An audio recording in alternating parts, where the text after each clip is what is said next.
Cecil, we bring you in with some always uplifting vocals from the one and only Morrissey there with the Yeah, I Smiths. feel Always worse about inspirational on myself a Monday, already. right? Yeah, I feel worse about myself already. Thanks for Yeah, nothing on a I Monday. thought I was doing okay, but nah.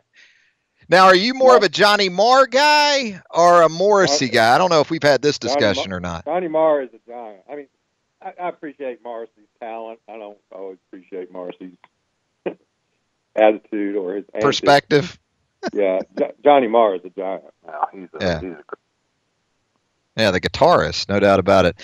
Cecil, we're bringing you on this morning That's to talk yeah. about the four. If you really think about what you love about the Smiths, it's that sound, and yeah, that's Morrissey a little bit, but that's Johnny Marr.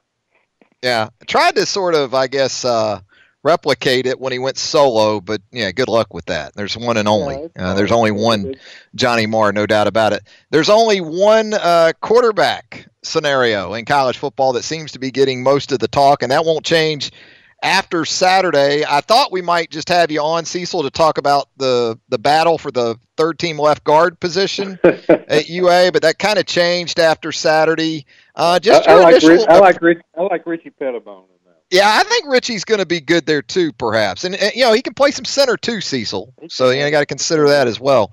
But in all seriousness, with the comments from Jalen Hurts on Saturday at Media Day at Alabama, just wanted to get your sort of initial impressions upon hearing Jalen really sound off Saturday.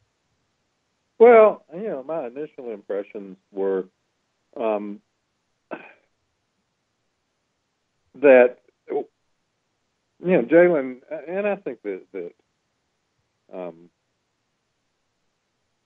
it wasn't surprising going in. It's been a long time since he's been able to talk, and I think he wanted to talk. And we have to understand that the state of Alabama, and I say this a lot, the most recognizable name and person and voice in the state of Alabama is Nick Saban, and the second is whoever they starting quarterback at Alabama is, whether that was Greg McElroy or AJ or whoever, Joe Namath. Although times are different, but it's a recognized name, a recognized. I guarantee you, in your audience, more people can name former Alabama quarterbacks than they can former Alabama governors.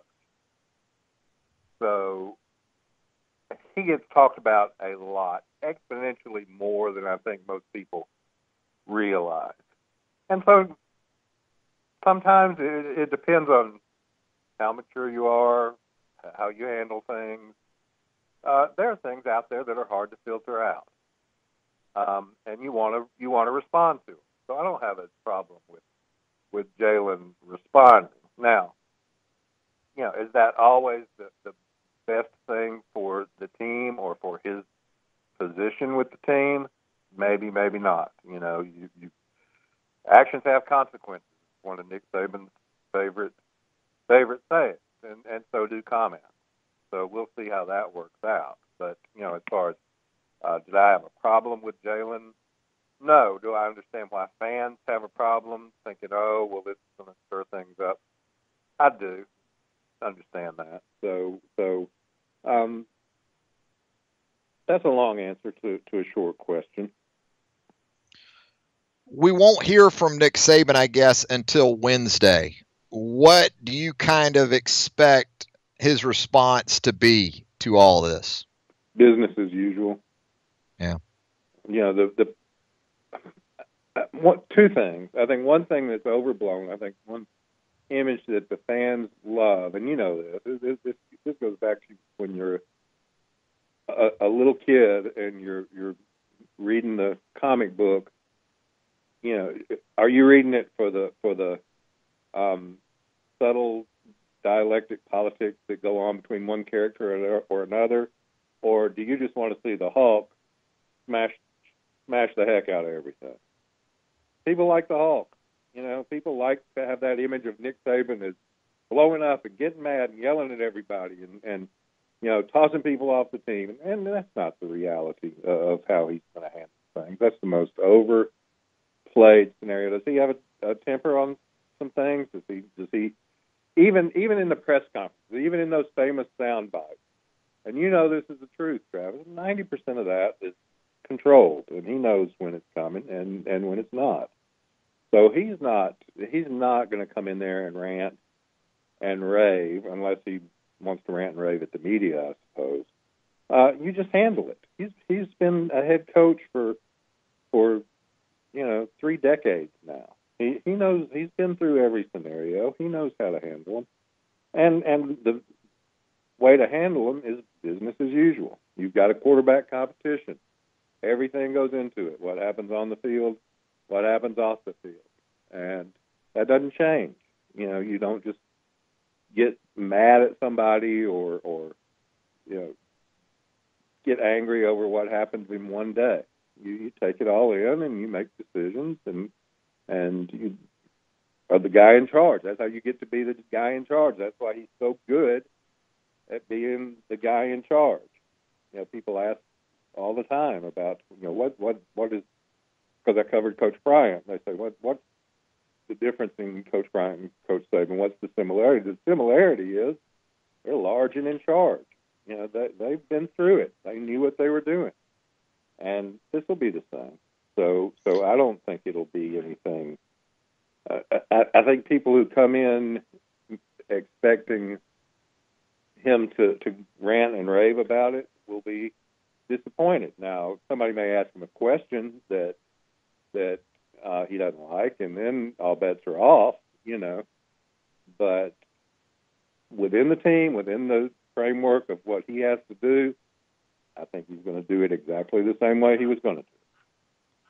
Cecil, given the edict that he laid out there a couple of times this summer in regards to these guys maybe not attracting too much attention to themselves in an effort to win the team, could there also be, though, a side of Nick Saban that actually likes what he heard from Jalen Hurts on Saturday? I don't know. I can't put myself into the thought process like that. I think there could be a side that's not, particularly ruffled by it, but likes it. I'd have to ask him about that. And I'd go against everything he said this summer, right? Yeah, more or less. Although again, it's a little different. Every situation is different. This was a university media event. He and Tua were given the opportunity to talk. It's not like they called up a reporter and said, "Hey, I want to clear the air." This was, a free for all. They were part of the team. The team spoke. So it's not a situation of calling attention to himself in that sense. If you say his comments called attention to himself, that may be true. And if they did, that may enter into it. But again, I don't think that's just a trigger to some big explosion. I mean, I think he understands how those things go. Sometimes Nick doesn't like the media either. It's not just what the players say.